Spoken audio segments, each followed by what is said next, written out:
jalqabee Waaqayyo arraba keessan jijjiira. Ilaala egaa amantiidhaan waa dubbadha. Wanti arraba keessan keessaa kanaan dura bahee ayyaana isinirraa nyaatee karaa isin hambise isinirraa citeetu Waaqayyo arraba keessanirra ulfina haaraa qaba. Sagalee guddaadhaan ilaalchi koo jijjiirameera jedha. Hin dhageenyeen. As keessaa nama baay'eetu arraba isaatiin gufuu ofitti ta'ee nama baay'eetu arraba isaatiin karaatti hafee har'a booddee Waaqayyo ganama kana ergaasaa ergee ilaalcha kee jijjiira.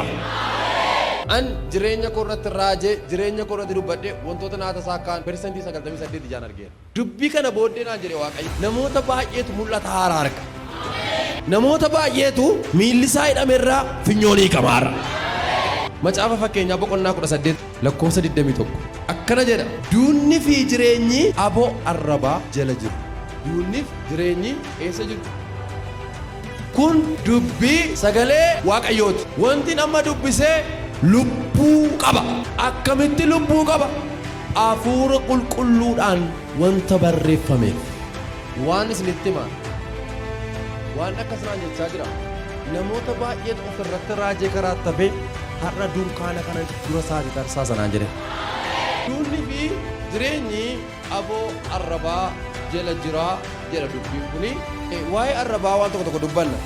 Al tokko yoo ollaa keenya namni barate nama ta'uu dadhabe sababii ollaa keetii namni barate nama hin taaneef hojii gurguddaan arganneef sababii milkaa'amneef tokkoon immoo sababii ollaa keetii faarfataan cimaan hin baaneef tajaajilaan hafuurri Waaqayyoo irra jiru hin baaneef yeroo asii tajaajilatti baatu tokko yeroo gara mana barumsaa dhattu ati ganamaan kaatee abaluyyuu barate nama hin taane anis nama hin ta'u ati nama hin taatu siin jedha.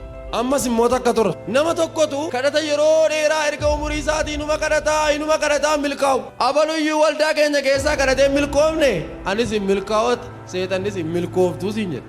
Waggaa afur akkasi. Har'a namni tokko amantiidhaan waa dubbata barri kun bara waa dhaaluu ta'aaf. Abaluuf hin taane abaluu eessan geenya jettee ofirratti laxxaftee mul'ata Waaqayyo sii kenne karaa irratti hambistee kan jirtu. Guyyaa har'aa jalqabee ilaalcha keessaniif arraba keessan jijjiireera. Hamaa ta'ee jireenya keessan keessatti qubatee kan jiru ani naman ta'uudha humna dhiiga gooftaa Yesuus Kiristoos nama taata. Sagalee guddaadhaan Waaqayyo nama guddaa na taasisa jedha.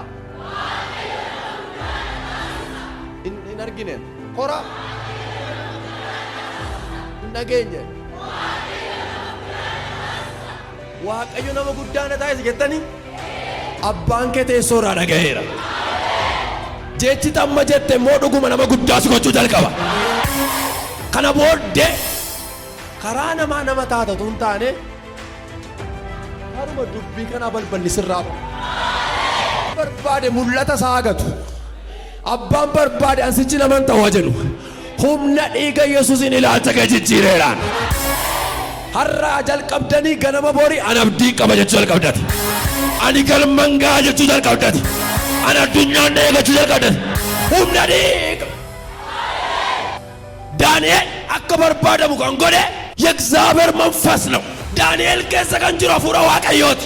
Yoosef akka barbaadamu kan godhe hafuura Waaqayyoo Yoosefin keessa jira. Harka ol kaasaa humna dhiiga Yesuus Kiristoosiin barbaadamuu jalqabde. Ani hin beeku barbaadamuu jalqabde jedhe. Ila nama dhokateetu barbaadamu. የተደበቀ ሰው ከጉድጓድ ይወጣል በኢየሱስ ስም። ቁፌረት Hiisiin duwwaadha waan isaan beeku maanni wayiin qaba jetta. Ati koo qabeenya iddoo dhokataa jiru qabdaati. Amma maakaan daraala joordaa lafaba. Jalloonni achi mana qaban ati mana qabda ameen. Indee ati immoo mana jireenyaa qabda. Abbaa kee biraa jireenya qabda.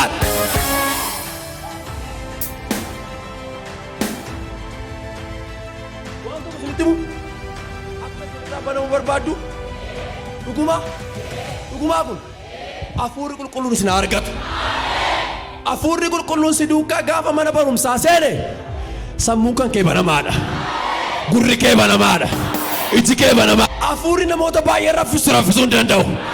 Si keessa eenyu jira beektaa? Hafuura Waaqayyoo jira. Hafuura Laazaariin du'aa kaasee jira. Humna dhiiga Yesuusiin ameen.